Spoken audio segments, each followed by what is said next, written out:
Friday's unemployment number was a troubling surprise, up from 9.6 to 9.8%. The economists who decide such things say the recession ended in 2009, but this is the worst recovery the nation has ever seen.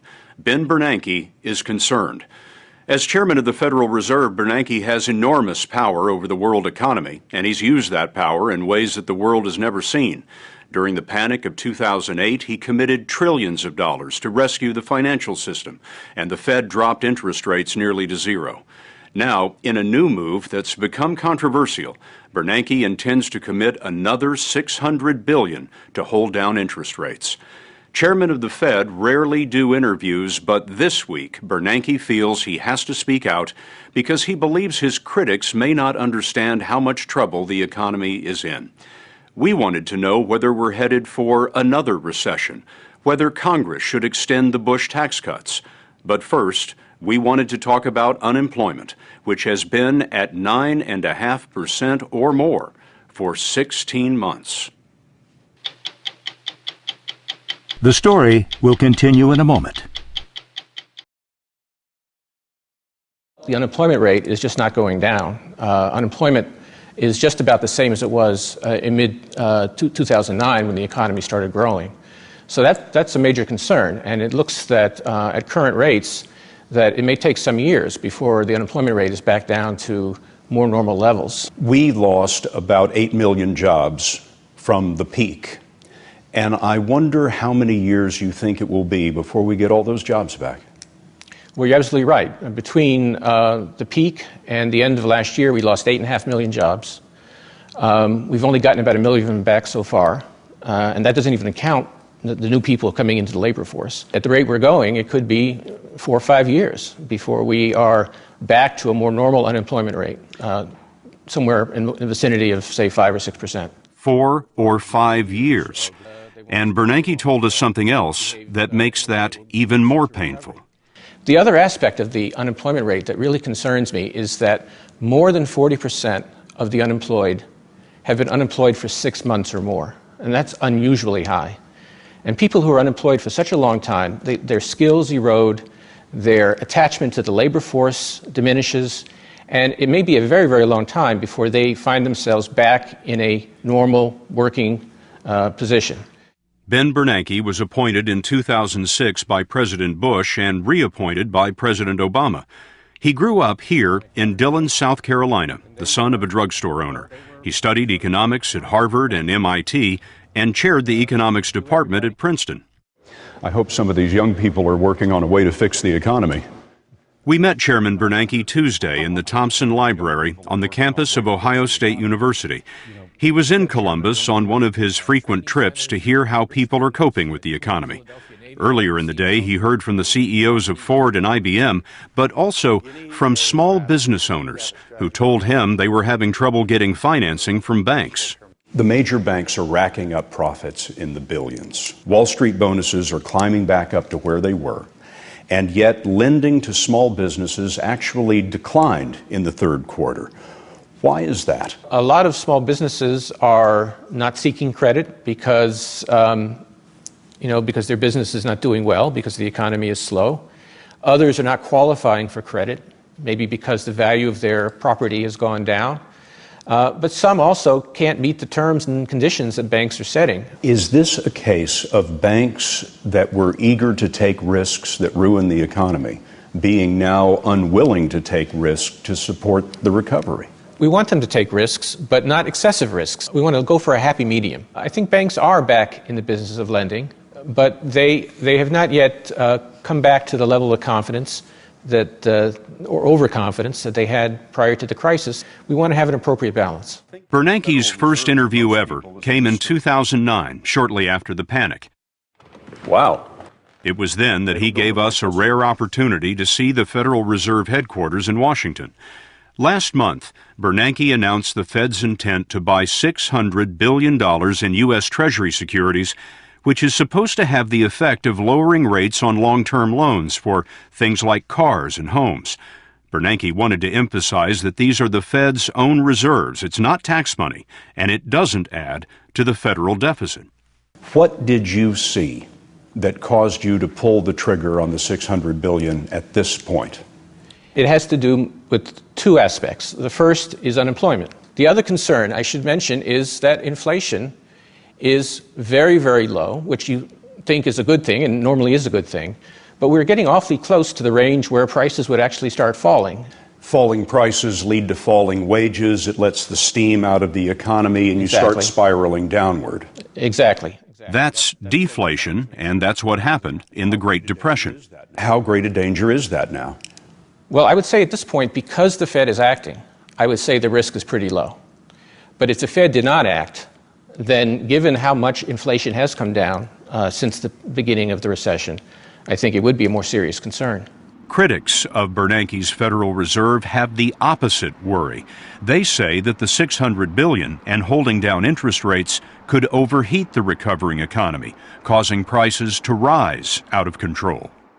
Some people think the $600 billion is a terrible idea. I know that some people think that. What I think they're doing is they're looking at some of the risks and uncertainties associated with doing this policy action. What I think they're not doing is looking at the risk of not acting. Many people believe that could be highly inflationary, that it's a dangerous thing to try. Well, this fear of inflation, I think, is way overstated. We've looked at it very, very carefully. We've analyzed it every which way. One myth that's out there is that what we're doing is printing money. We're not printing money.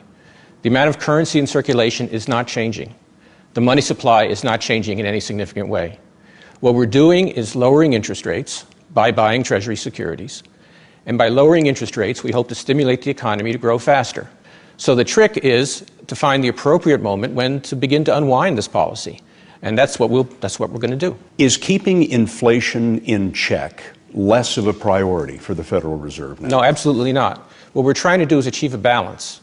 We've been very, very clear that we will not allow inflation to rise above 2% or less. Can you act quickly enough to prevent inflation from getting out of control? We could raise interest rates in 15 minutes if we have to.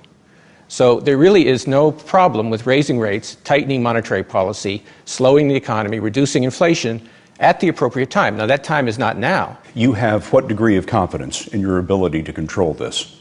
100%. Do you anticipate a scenario in which you would commit to more than $600 billion? Oh, it's certainly possible. And again, it depends on the efficacy of the program. It depends on inflation. And finally, it depends on how the economy looks. How would you rate the likelihood of dipping into recession again? It doesn't seem likely that we'll have a double-dip recession, and that's because, among other things, some of the most cyclical parts of the economy, like housing, for example, are already very weak, and they can't get much weaker. And so another decline is relatively unlikely. Now, that being said, I think a very high unemployment rate for a protracted period of time, which makes consumers, households less confident, more worried about the future, I think that's the primary source of risk that we might have another slowdown in the economy. You seem to be saying that the recovery that we're experiencing now is not self-sustaining. It may not be. It's very close to the border. It takes about 2.5% growth just to keep unemployment stable, and that's about what we're getting. We're not very far from the level where the economy is not self-sustaining. The debate on Capitol Hill this week is over whether to extend the Bush tax cuts, which would likely increase the budget deficit. Bernanke wouldn't answer that question directly, but he certainly made one thing clear. Cutting the budget deficit must be done, he said, but it shouldn't be done right now. We need to pay close attention to the fact that we are recovering now. We don't want to take actions this year that will affect this year's spending and this year's taxes in a way that will hurt the recovery. That's important. But that doesn't stop us from thinking now about the long-term structural budget deficit. I mean, we're looking at 10, 15, 20 years from now, a situation where almost the entire federal budget will be spent on Medicare, Medicaid, Social Security, and interest on the debt. There won't be any money left for the military or for any other services the government provides. And we can only address those issues if we begin to think about them now. Bernanke makes a point of remaining silent on specific proposals that Congress might consider, so we were surprised when he did offer up a big idea for making the economy grow. Cleaning up the tax code, for example. The tax code is very inefficient, both the personal tax code and the corporate tax code. By closing loopholes and lowering rates, you could increase the efficiency of the tax code and create more incentives for people to invest. Recently, Bernanke has been facing hostility from the most conservative members on Capitol Hill. Some are calling for reducing the Fed's role, but Bernanke understands that his job is not a popularity contest. How concerned are you about the calls that you're beginning to hear on Capitol Hill that would curb the Fed's independence? Well, the Fed's independence is critical. The central bank needs to be able to make policy without short-term political concerns in order to do what's best for the economy. We do all of our analysis, we do all of our policy decisions based on what we think the economy needs, not based on when the election is or what political conditions are. Like many economists, Bernanke believes that it was the Federal Reserve itself that was instrumental in causing the Great Depression with its tight-fisted monetary policies. So he did exactly the opposite. In the panic of '08, the Fed put up $3.3 trillion. And just this past week, the Fed revealed who got that emergency help. It turns out there were 21,000 transactions to financial firms including Citigroup, Morgan Stanley, and Goldman Sachs, to major industrial companies including GE, and even to foreign banks, including the Bank of England. Most all of the loans have been paid back, but it was a historic transfusion of cash in a global system that was bleeding to death. We asked Bernanke what would have happened if the Fed hadn't acted. What would unemployment be today? Unemployment would be much, much higher. It might be something like it was in the Depression, 25%. We saw what happened when one or two large financial firms came close to failure or to failure. Imagine if 10 or 12 or 15 firms had failed, which is where we almost were in the fall of 2008. It would have brought down the entire global financial system and would have had enormous implications, very long-lasting implications, for the global economy, not just the U.S. economy. But it's also true that the Fed was the regulatory watchdog of the largest banks when crazy lending led the world to crisis. Is there anything that you wish you'd done differently over these last 2.5 years or so? Well, I wish I'd been omniscient and seen the crisis coming the way you asked me about. I didn't.